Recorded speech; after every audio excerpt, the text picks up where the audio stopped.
అఖిలాండ కోటి బ్రహ్మాండ నాయకుడు కలియుగ ప్రత్యక్ష దైవమైనటువంటి వెంకటేశ్వర స్వామి వారి మీద భక్తి శ్రద్ధలతో విశ్వాసంతో ఎంతో మంది భక్తులు స్వామివారిని ఏదైనా కోరికలు కోరుకోవడం, ఆ కోరికలు నెరవేరిన తర్వాత స్వామివారికి మొక్కుబడిగా ముడుపులు చెల్లించడం, తలనీలాలు సమర్పించడం, కానుకలు సమర్పించడం లాంటివి మన హిందూ ధర్మం ప్రకారంగా ఆనవాయితీగా వస్తుంది. అయితే గత వైసీపీ ప్రభుత్వ హయాంలో స్వామివారికి భక్తులు సమర్పించినటువంటి కానుకలు పరకామణి రూపంలో స్వామివారికి దక్కకుండా స్వామివారి సొమ్మునే అపహరించేటువంటి ప్రయత్నం చేశాడు ఒక అధికారి రవికుమార్. అసలు రవికుమార్ వెనక ఎవరి హస్తం ఉందనేది ఒకసారి మనం తెలుసుకునేటువంటి ప్రయత్నం చేద్దాం. అయితే ఈ పరకామణిని వెలుగులోకి తీసుకొచ్చినటువంటి భారతీయ జనతా పార్టీ రాష్ట్ర కార్యదర్శి, అలాగే తిరుమల తిరుపతి దేవస్థానం బోర్డు మెంబర్ అయినటువంటి భానుప్రకాష్ రెడ్డి గారి మీద ఆయన వ్యక్తిత్వాన్ని హననం చేస్తూ ఆయన రవికుమార్ గారి భార్యను బెదిరించి ఆవిడ దగ్గర నుంచి 5 కోట్ల రూపాయలు డిమాండ్ చేశారన్నట్లుగా ఒక వ్యక్తి అతని మీద ఆరోపణలు చేసినటువంటి నేపథ్యంలో అసలు ఈ అంశంలో ఏం జరిగిందనేది మనం పూర్తి స్థాయిలో విశ్లేషణ చేసుకుందాం, తెలుసుకునేటువంటి ప్రయత్నం చేద్దాం. ప్రస్తుతం భానుప్రకాష్ రెడ్డి గారు మనతో ఉన్నారు, వారితో మాట్లాడదాం. అన్న నమస్తే. అన్న నమస్కారం. గోవింద అన్న, ఎలా ఉన్నారు?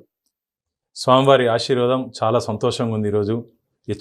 ఎందుకంటే అత్యున్నత న్యాయస్థానం ఈ పరకామణి అంశంలో సిబిసిఐడికి ఎంక్వైరీ చేయమని చెప్పి ఆదేశాలు ఇవ్వడం ఇప్పుడే చూడడం జరిగింది.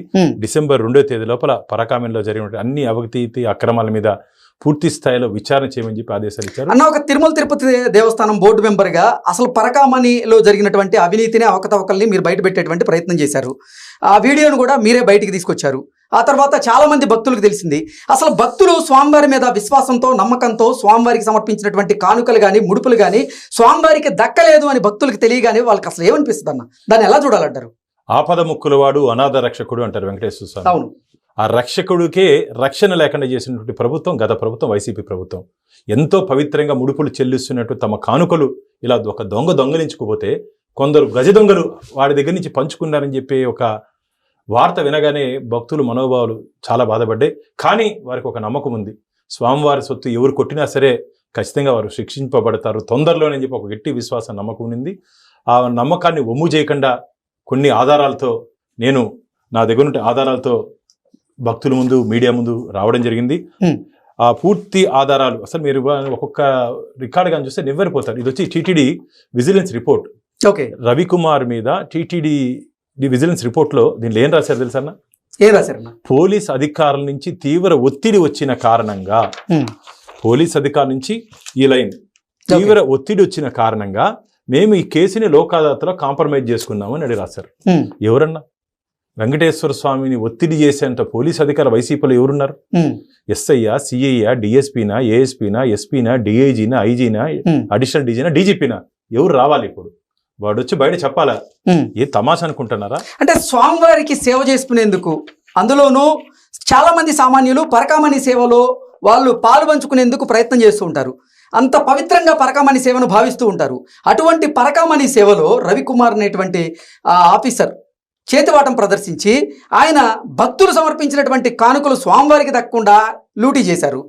అది అతని మీద చర్యలు తీసుకోవాల్సినటువంటి గత ప్రభుత్వ పాలకులు కానీ, లేకపోతే తిరుమల తిరుపతి దేవస్థానం పాలక మండలి సభ్యులు కానీ, చైర్మన్ కానీ అసలు లోక్ అదాలత్లో దాని మీద రాజీ కుదిర్చేటువంటి ప్రయత్నం చేయడం ఏంటి? అసలు ఏంటి, దీన్ని ఎలా చూడాలి? అందుకనే దొంగని దాతగా చేశారన్నారు. దొంగని దాతగా చేసిన చరిత్ర వైసీపీది.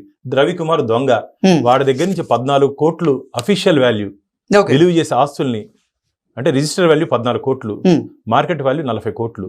ఎట్లా రాసుకుంటారన్నా? ఒక దొంగ దగ్గర నుంచి 40 కోట్ల రూపాయల ఆస్తులు రాసుకున్నారు. ఇది ఆన్ రికార్డ్ ఉంది మా దగ్గర. ఏం తమాషా అనుకుంటున్నారా? రాసుకునే ప్రక్రియలో కూడా అసలు టీటీడీ కొన్ని నియమ నిబంధనలు ఉన్నాయి. మీరు కానీ, నేను కానీ స్వామివారి మీద భక్తితో, ప్రేమతో ఆస్తులు రాసియాలంటే పేపర్ నోటిఫికేషన్ ఇవ్వాలి. అభ్యంతరాలు, సజెషన్స్, అబ్జెక్షన్స్ చూసుకున్న తర్వాత మాత్రమే మేము టీటీడీ మా సాంప్రదాయం తీసుకునే దానికి రూల్ ఉంది. రూల్ కూడా చదివి చూపిస్తాను చూడండి. ఇది వచ్చి రెజల్యూషన్ 159 బోర్డు తీర్మానం. ఇది ఈ తీర్మానంలో 6th పారాలో as per rule 159/160 on chapter 11 issued in GOMS number 311 revenue endowments department dated 9/4/1990 ఏమనిచ్చిందంటే, publication notices has to be given in daily news paper duly calling for objections and suggestions for the public. Rule ఉంది. Rule చట్టం వీళ్ళకి చుట్టం చేసుకున్నారు. ఎవరు? గతంలో ప్రభుత్వం ఉన్నట్టు పెద్దలు తిరుమల తిరుపతి దేవస్థానం ధర్మకర్తల మండలి. మన ధర్మకర్తల మండలి అంటే స్వామివారి సొత్తుకి స్వామివారి ఖజానాకి కాపలాదారులు మనం. అవును. ఏం నిర్ణయం తీసుకున్నారు తెలుసా? పారా నెంబర్ 7లో ఇన్ దిస్ ఇన్స్టెంట్ కేస్, ఈ ప్రత్యేకమైన అంశంలో publication of notices in daily news papers duly calling for objections suggestions from the public was not called. పిలవలేదు. కారణం ఏమంటే డ్యూ టు టైమ్ కన్స్ట్రైన్స్, అంటే సమయం లేని కారణంగా అంట. ఏం సమయం లేదన్నా? ఏం సమయం లేదంటే ఏమంత తొందర? వెంకటేశ్వర ఏమన్నా అప్పుల్లో ఉన్నాడా? మాకు 20,000 కోట్లు ఫిక్స్డ్ డిపాజిట్లు ఉన్నాయి, లక్షల కోట్ల రూపాయల ఆస్తులు ఉన్నాయి. ఏం అంత అత్యవసరంగా టైం లేకుండా తీసుకున్నాడ? ఏమయ్యా, ఎందుకు తొందరపాటు? ఇంకో దీంట్లో మతలబేపు తెలుసా? ఈ రవికుమార్ అనే వ్యక్తి, మనం ఎవరు మాట్లాడుకుంటున్నాం, దొంగ 19/5/2023లో టీటీడీకి ఒక లెటర్ ఇచ్చాడు, నా ఆస్తులన్నింటినీ దేవుడికి రాస్తానని. అసలు రవికుమార్ గారి మీద, ఆయన పేరు మీద ఎన్ని ఆస్తులు ఉన్నాయి? 19/5 ఇచ్చాడు కదా. బోర్డు రెజల్యూషన్ తీసుకుంది 18/6. ఒక నెల సమయం ఉంది కదా. అంటే నెల సమయం సరిపోలేదా మీకు పేపర్ నోటిఫికేషన్ చేయడానికి? సరిపోలేదని అడుగుతున్నా. రవికుమార్ ఆస్తులు ఎన్ని ఉన్నాయని అడుగుతున్నారు మీరు. దాదాపు స్వామివారికి రాయిచ్చింది 40 కోట్లు. అసలు ఈ పరకమణి ద్వారా కేవలం ఆ వీడియో బయటకు వచ్చిన తర్వాత 10 లక్షల రూపాయలు మాత్రమే ఆయన దొంగిలించారు అంటూ కొంతమంది ఆయన మీద ఆరోపణలు చేస్తుంటే, లేదు అసలు ఈ పరకమణి ద్వారా 150 కోట్లకు పైగా అవకతవకలో అవినీతి జరిగింది అంటూ మీరు ఎన్నో సందర్భాల్లో దాని మీద మాట్లాడుతున్నటువంటి వీడియోలు మేము చూసాం. అసలు ఏంటి పరకామణి ద్వారా ఎన్ని వందల కోట్ల రూపాయల అవినీతి జరిగిందంటే ఏం చెప్తారన్నా? ఖచ్చితంగా దాదాపు స్వామివారికే 40 కోట్ల రూపాయల ఆస్తులు బదలాయించారంటే, వారి దగ్గర ఇంకో అదనంగా ఒక 100 కోట్ల రూపాయలు ఆ రోజు చేతులు మారాయని చెప్పి భక్తుల నుంచి నాకు అనేక ఫిర్యాదులు ఉన్నాయి. టీటీడీలో ఉన్నట్టు కొందరు అధికారుల నుంచి తాడేపల్లి ప్యాలెస్ లో పనిచేసినట్టు కొందరు అధికారుల వరకు పంపకాలు జరిగాయి. పరకామణిలో పంపకాలు. ఏందన్న ఈ అధ్వానం? నాకు తెలిసి శ్రీకృష్ణదేవరాయల గారి సమయంలో శ్రీవారి ఆలయంలో దొంగతనం జరిగితే 11 మందికి క్యాపిటల్ పనిష్మెంట్, ఉరిశిక్ష వేసేసారు. ఉరిశిక్ష ఆ కాలంలో. ఈ కాలం కలియుగంలో ఇదే కలియుగం అంటారు, పాపాలు చేసేవాడు దర్జాగా బయట తిరుగుతున్నాడు. ఎంత అధ్వానం ఉన్నా ఈరోజు. అందుకని మా ప్రభుత్వం, మా ముఖ్యమంత్రి చంద్రబాబు నాయుడు గారు ప్రక్షాళన తిరుమల నుంచి మొదలు పెడతా అన్నారు. ఈ అంశం మీద ముఖ్యమంత్రి గారితో డిస్కస్ చేస్తే చెప్పారు, బాను ఎవరిని స్పేర్ చేసే పరిస్థితి లేదు, అందరినీ జైలుకి పంపిస్తామన్నారు. లోకేష్ బాబుతో మాట్లాడితే, అన్న మంచి ఇష్యూ అన్న ఇది, అసలు మనమైతే ఈ దేవుడి దగ్గర ఇంత అపచారం చేసినారు, వీళ్ళనైతే వదిలే ప్రసక్తే లేదన్నా అని బాధపడుతూ చెప్పాడు. ఏందన్నా దేవుడి దగ్గర కూడా ఇట్లా చేస్తారని. నిన్న వచ్చినట్టు మేధావులు అందరూ జేడీ గారు కానీ, ఎల్వి సుబ్రహ్మణ్యం గారిని, రిటైర్డ్ జస్టిస్ ఎల్ నరసింహారెడ్డి గారిని పూర్తిగా ప్రొసీజర్ ల్యాబ్స్ బాగుంది. ఇది సో లోకాలతో కాంప్రమైజ్ అయ్యే కేసే కాదు. ఒక్కసారి హుండీలో మీరు కానీ నేను కానీ కానుకలు సమర్పిస్తే దాని ప్రాపర్టీ ఓనర్ ఎవరు తెలుసా? వెంకటేశ్వర స్వామి. ఆయన సొత్తుని వీళ్ళెవరన్నా పోయి కాంప్రమైజ్ చేసుకునేది కోర్టులో. అసలు స్వామివారి సొత్తును అపహరించినటువంటి ఈ అధికారి మీద చర్యలు తీసుకోవాల్సింది పోయి లోక్ అదాలత్లో రాజీ కుదుర్చుకోవడం ఏంటి? అసలు అంటే ఏ నేపథ్యంలో వీరు రాజీ కుదుర్చుకోవాల్సినటువంటి అవసరం వచ్చిందంటారు? దొంగని పట్టుకున్న రోజు శిక్షించాలనే ఆలోచన మీకు నాకు ఉంటుంది. ఒక అధికారి, మీరు ఆ పొజిషన్లో అధికారంగా ఉన్న, నేను అధికారులు ఏ విధంగా శిక్షించాలని చెప్పి నాకు మీకు ఉంటుంది. ఏ విధంగా తప్పించాలని చెప్పి ఆ రోజు అధికారులు భావించారు. ఎందుకు తప్పించారు? డబ్బులు. ఓకే. నాకు తెలిసి రవికుమార్ పట్టుకున్న తర్వాత పోలీస్ స్టేషన్లో విచారణ జరగాలి. నాకున్న ఇన్ఫర్మేషన్ ప్రకారం గెస్ట్ హౌస్ లో విచారణ జరిగింది. చెప్పు, నీ దగ్గర ఆస్తులు యాడేడు ఉన్నాయి, ఏమేమి ఉన్నాయి, నాకెంత ఇస్తావు, నీకెంత ఇస్తావు, ఈ బేరసారాలు చేసుకుని కేసు నడిచిందని చెప్పి నా దగ్గర ఆధారాలు ఉన్నాయి. అవన్నీ రవికుమార్ ని కూర్చోబెట్టి మాట్లాడి రవికుమార్ ఆస్తుల్లోంచి 40 కోట్ల రూపాయలు తిరుమల తిరుపతి దేవస్థానానికి బదలాయించారు. మిగతా ఆస్తులు ఏమైపోయాయి, ఎవరు తీసుకున్నారు, దీని వెనక ఎవరి హస్తం ఉందంటారు? ఖచ్చితంగా దీని వెనకాల అప్పుడున్నట్టు ప్రభుత్వ పెద్దల హస్తం ఖచ్చితంగా ఉంది. ఎవరెవరు ఎంతెంత రాసుకున్నాయని అంటే వాళ్ళంత తెలివి తక్కువ వాళ్ళేం కాదు. వాళ్ళు క్యాష్ రూపంలోనో, గోల్డ్ రూపంలోనో, డైమండ్ రూపంలోనో తీసుకున్నారని చెప్పి ఫిర్యాదులు ఉన్నాయి. ఎవరు ఎంత తీసుకున్నారు, ఎప్పుడు ఎంత, ఎక్కడ తీసుకున్నారు, ఎవరి ద్వారా తీసుకున్నారు, అన్ని వివరాలు డిసెంబర్ 2వ తేదీ లోపల వచ్చేస్తాయి. ఖచ్చితంగా పంపకదారులు, వాటాదారులు, సూత్రధారులు, పాత్రదారులు అందరూ జైలు పోయే రోజు దగ్గరలోనుంది. ఎందుకంటే ఈ స్వామివారికి సొత్తు, కలియుగ ప్రత్యక్ష దైవం వెంకటేశ్వర స్వామి. మనందరినీ విశ్వానందరినీ నడిపించే స్వామి ఆయన. చూసేదానికి చాలా అందంగా కనపడతాడు స్వామి. నాకేదో దేవుడు అదృష్టం ఇచ్చారు కాబట్టి దగ్గర నుంచి చూస్తా, నవ్వుతా, ఒకసారి చిన్నపిల్లాడు మారగా, ఒకసారి గంభీరంగా కనపడతాడు. వెంకటేశ్వర స్వామి ఉగ్ర రూపం ధరిస్తే, ఉగ్ర నరసింహుడు అయితే ఏ విధంగా ఉంటుందో రాబో రోజుల్లో తెలుస్తుంది వారికి. ఎందుకంటే ఆయన ఖజానాన్ని తాకినారు, ఏ విధంగా ఖాళీ మసైపోతారో తొందరలోనే. ఈ రోజే తెలిసింది కదా పరకమణికి సంబంధించినటువంటి అంశం మీద ఆంధ్రప్రదేశ్ హైకోర్టు ఇప్పుడు లోతైనటువంటి విచారణ జరగాల్సింది అన్నట్లుగా ఆదేశాలు జారీ చేసింది. ఈ కేసును సిఐడికి అప్పచెప్పింది. ఏంటి ఈ కేసులో ఏం జరిగేటువంటి అవకాశం ఉందంటారు డిసెంబర్ 2వ తేదీ లోపు? ఖచ్చితంగా దీంట్లో ఎక్కడెక్కడ ప్రొసీజర్ ల్యాబ్స్ ఉందో, దొంగతనం జరిగిన రోజు నుంచి లోక్ అదాలత్ కాంప్రమైజ్ అయిన వరకు, మామూలుగా ఏదైనా కేసు నిన్న తాళ్ళపాక వంశీకులు రాఘవాచార్య గారు మా డిస్కషన్లో వచ్చారు. 16 సంవత్సరాల ముందు పరకామంలో దొంగతనం చేసినటువంటి ఒక కేసు ఇప్పుడు కూడా జరుగుతుంది. 16 సంవత్సరాలు. కానీ ఈ ప్రత్యేక కేసులో 120 రోజుల్లో కోర్టు క్లోజ్ చేశారు. 6 నెలల్లో కేసును క్లోజ్ చేశారు. 16 సంవత్సరాల నుంచి జరుగుతోంది. అడ్వకేట్ అడిగా అంటే జడ్జిని, సార్ దీన్ని క్లోజ్ చేసుకుంటాం సార్ అంటే, ఏమి నీకు అంత తొందర, భగవంతుడి దగ్గర తప్పు చేసినోడికి శిక్ష పడాలి, 16 సంవత్సరాలు కానీ 60 సంవత్సరాలు కానీ మొత్తం దీని పూర్తి వివరాలు వచ్చేంత వరకు విచారణ జరగాల్సిందని చెప్పారంట. అంటే స్వామివారి ఖజానా పట్ల, స్వామివారి సొమ్ము పట్ల అంత విశ్వాసం ఉంది జడ్జిలకు కానీ భక్తులకు కానీ. అవన్నీ లేకుండా 6 నెలల్లో ఒక కేసుని, ఇంత పెద్ద సెన్సేషనల్ కేసుని రాజీ చేసి దాచిపెట్టేస్తే ఆ భక్తుడు కానీ ఆ విజువల్ కానీ, ఇప్పుడు మీ టీటీడీ దగ్గర ఆ విజువల్స్ లేవండి. ఆ రోజు ప్రభుత్వం మీరు ఏదైనా కేసు కట్టారు కదా, కోర్టుకు సమర్పించేటప్పుడు పంచనామా చేయాలి. ఏం జరిగింది, ఎక్కడ జరిగింది, ఆ సీసీటీవీ ఫుటేజెస్ కోర్టుకి సమర్పించాలి కదా. ఎందుకు రిమూవ్ అయిపోయినాయి, ఎందుకు డిలీట్ చేశారు, ఎవరు డిలీట్ చేశారు? అప్పుడుంటే అధికారులు. అప్పుడుంటే అధికారులు డిలీట్ చేశారు. వాడికి తెలీదు అది ఒక భక్తుడు ఎట్లా భద్రపరచుకున్నాడని. ఆ భక్తుడు దేవుడు అనుగ్రహంతో నా దగ్గరికి వచ్చింది, నేను మీడియా ముందు పెట్టాను. మీడియా ఆ రోజు నుంచి ఏ రోజైతే ఇది పరకామని అంశం బయట వచ్చిందో, నేనైతే మీడియా మిత్రులందరికీ చేతులెత్తి దండం పెట్టున్నా. ఎందుకంటే ఎంత భగవంతుడు పట్ల జరిగిన అన్యాయాన్ని భక్తుల్లోకి తీసుకువెళ్ళి న్యాయం జరిగేంత వరకు, నిన్నటి వరకు ఈ అంశం మీద ఎంతో మంది నాతో పాటు కలిసి ప్రయాణం చేశారు, కలిసి నడిచారు. మీ అందరికి కూడా ప్రత్యేకంగా స్వామివారి ఆశీర్వాదం ఉంటుందని చెప్పి నేను గట్టిగా నమ్ముతున్నా. ఎందుకంటే ప్రతి ఒక్క ప్రయత్న కారణంగానే ఈరోజు ఈ పరకామని అంశం పరాకాష్ఠకు చేరుకుంది. చేసినటువంటి వ్యక్తులు ఎవరు తప్పించుకునే అవకాశం లేదన్న. అన్న, ఈ అంశాన్ని బయట పెట్టింది మీరే, ఈ వీడియోని బయటకు తీసుకొచ్చింది కూడా మీరే. ఈ వీడియో బయటికి తీసుకొచ్చిన తర్వాత మీ మీద విమర్శలు చేస్తున్నారు, కొంతమంది ఆరోపణలు చేస్తున్నారు మీ మీద. మీరు రవికుమార్ గారి భార్యని బెదిరించి ఆవిడ దగ్గర నుంచి 5 కోట్ల రూపాయలు డబ్బుని డిమాండ్ చేసినట్లుగా ఒక వ్యక్తి మీ మీద ఆరోపణలు చేస్తున్నాడు, విమర్శలు చేస్తూ ఉన్నాడు. ఇంతకే ఆ వ్యక్తి ఎవరు, ఆ ఆరోపణలో అసలు నిజం ఉందా, ఏం జరిగింది ఈ అంశంలో అంటే ఏం చెప్తారు? ఆ వ్యక్తి పేరు శ్రీనివాసు. ఆయన బ్యాక్గ్రౌండ్ మీడియాలో పనిచేస్తున్నా అని చెప్పుకుంటారు. మా తిరుపతి మీడియా వాళ్ళని అడగండి. బ్లాక్ మెయిలర్ అంటారు ఆయన్ని. ఆయన మీద 6 కేసులు ఉన్నాయి.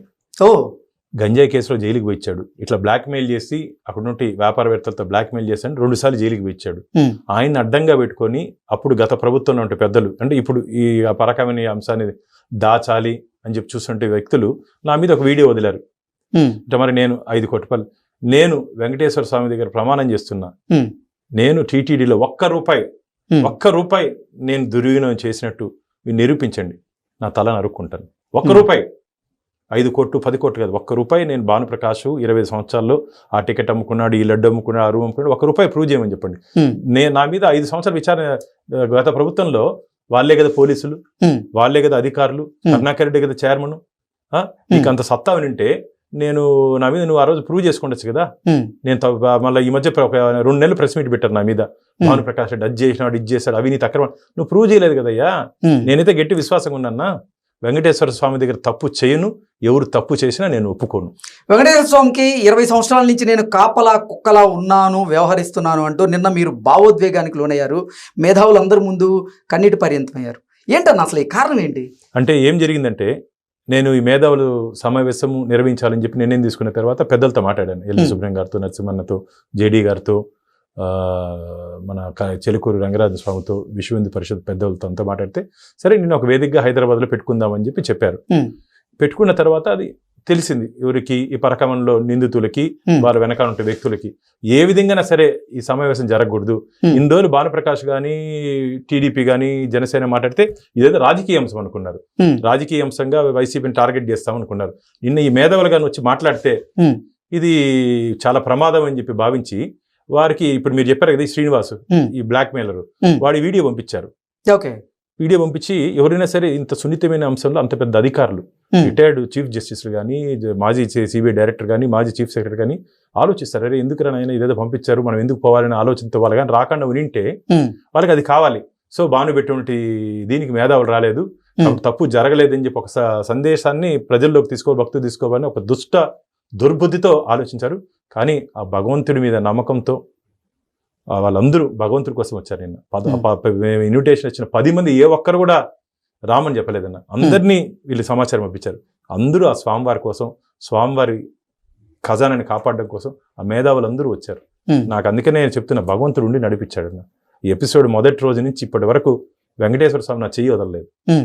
అంటే పరకామణలో జరిగినటువంటి అవినీతిని బయట పెట్టే వరకు నేను నిద్రపోను, ఎట్టి పరిస్థితుల్లో ఈడీ అధికారులైనా కలుస్తా, ఈ కేసుని ఈడీ దృష్టికి కూడా తీసుకువెళ్తా అంటూ మీరు చెప్తూ ఉన్నారు.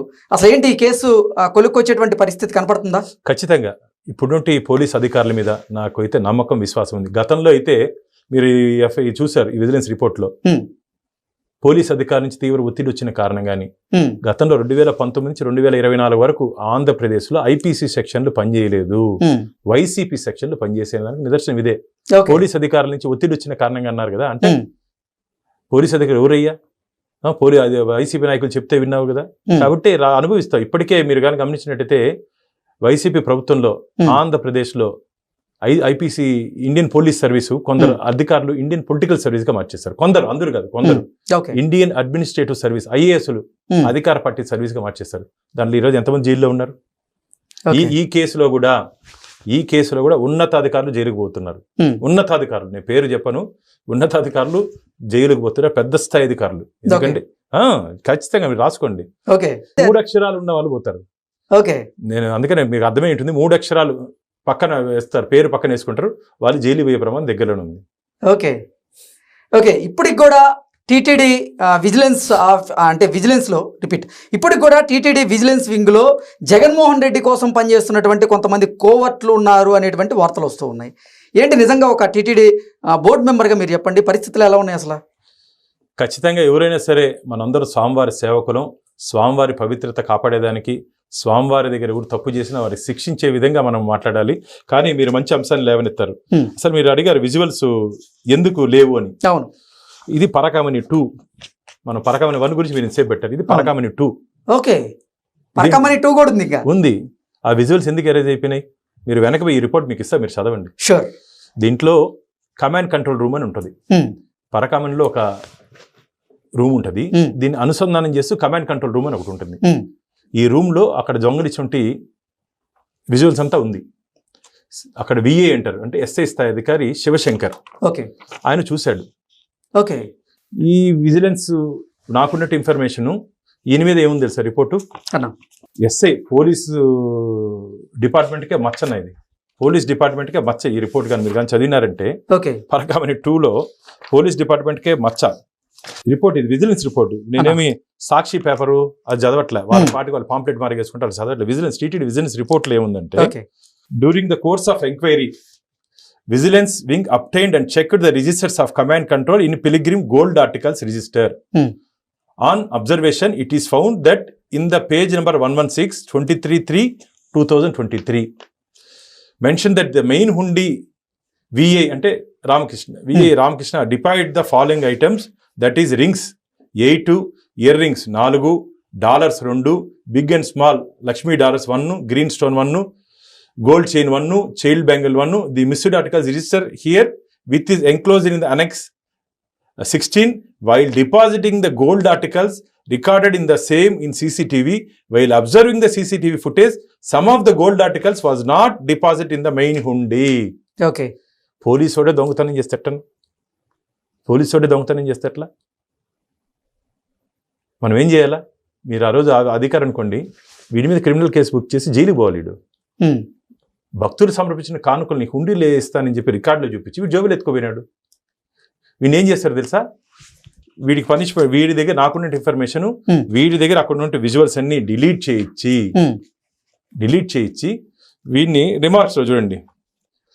రిమార్క్స్లో additionally gross negligence has been observed in maintaining registers containing registers of lost or stolen articles belong to the pilgrims. Hence, it is recommended that M. Shivashankar VA to be repatriated immediate to the parent unit.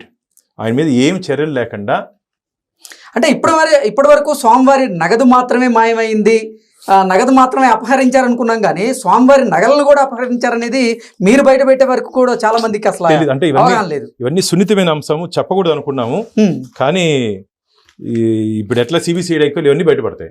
Okay, ఇవన్నీ December 2వ తేదీ లోపల ఇవన్నీ బయటపడతాయి. ఎవరు తప్పించుకునే అవకాశం, ఎవరెవరు ఈ కేసులో ఇన్వాల్వ్ అయి ఉన్నారు, ఎవరెవరికి ఈ కేసులో శిక్ష పడేటువంటి అవకాశం ఉందంటారు? గత పాలకుల నుంచి వద్దాం.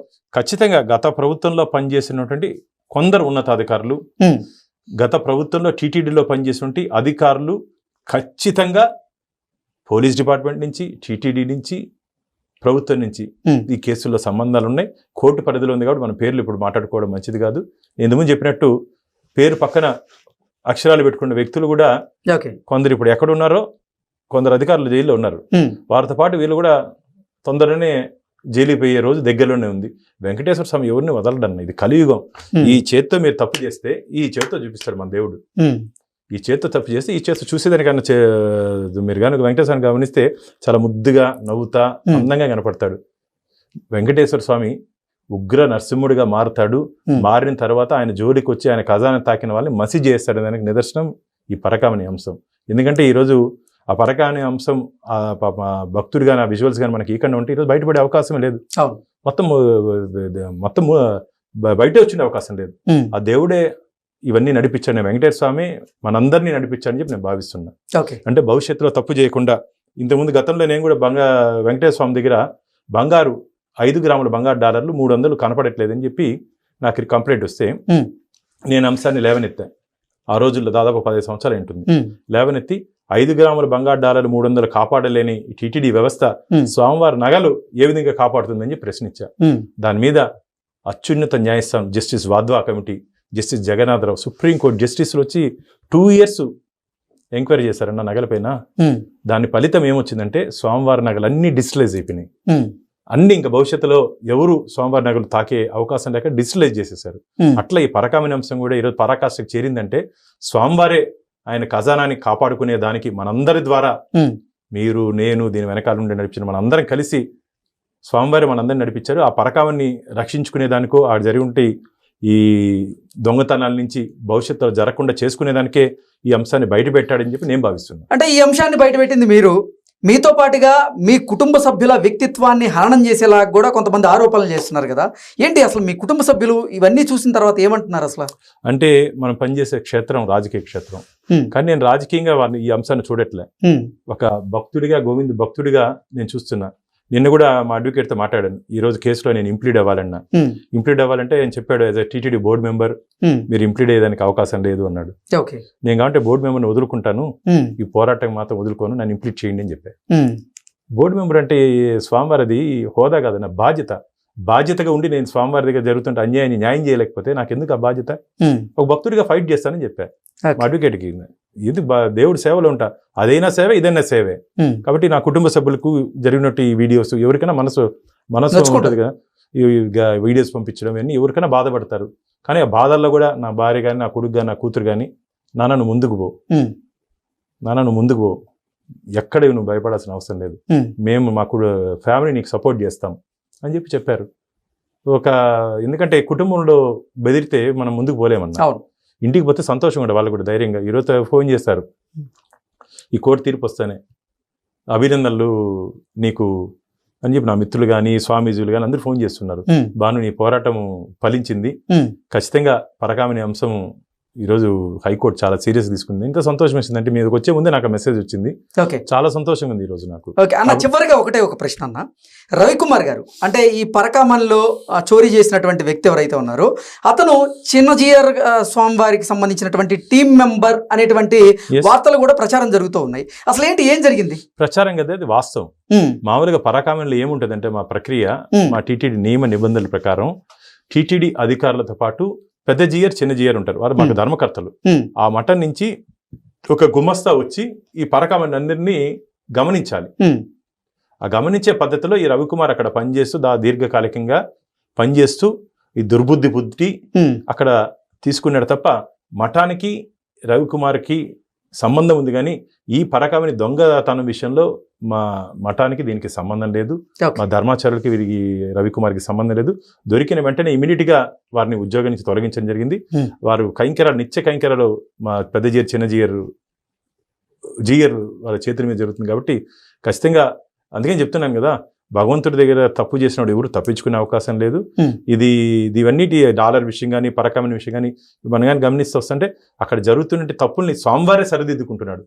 మనం అంతా కేవలం నిమిత్తం మాత్రం. ఓకే, మీరు రాబోయేటువంటి రోజుల్లో కూడా తిరుమల తిరుపతి దేవస్థానం యొక్క పవిత్రతను కాపాడు ఇలాగే పోరాటం చేయాలని, అలాగే ఈ పరకామణిలో దొంగలు ఎవరైతే ఉన్నారో వారి మీద కూడా పోరాటం ఆపకుండా ఇలాగే మీరు కృషి చేయాలని మనస్ఫూర్తిగా కోరుకున్నా. ధన్యవాదాలు. ఖచ్చితంగా. గోవిందా నారాయణ.